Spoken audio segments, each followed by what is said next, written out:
el chabacano, un poquito español.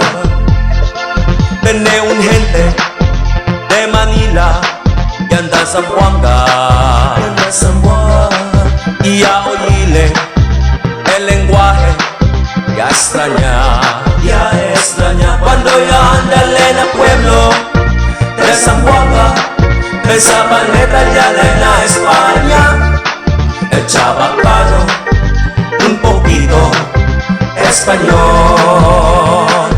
Qué bonito oír, chabacano, qué bonito, qué bonito oír, chabacano, qué bonito, qué bonito oír, chabacano, qué bonito, qué bonito oír, chabacano, sin conversar tu chabacano, la pueblo, la Callatu, la México, el chabacano, un poquito español. Tiene un gente de Manila que anda a Zamboanga, y a oírle el lenguaje ya extraña. Cuando ya anda en el pueblo de Zamboanga, de Zabaleta y Arena, España, el chabacano, un poquito español.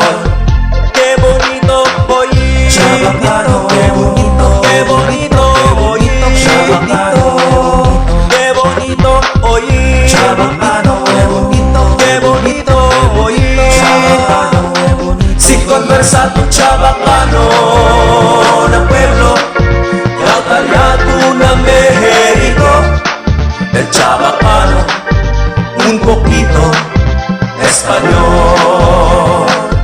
Qué bonito oír, chabacano, qué bonito, qué bonito oír, chabacano, qué bonito oír, chabacano, qué bonito, qué bonito oír, chabacano, sin conversar tu chabacano, la pueblo, la Callatu, la México, el chabacano, un poquito español. Por eso manda vecinos, hace grande el día tu lenguaje, porque único y bonito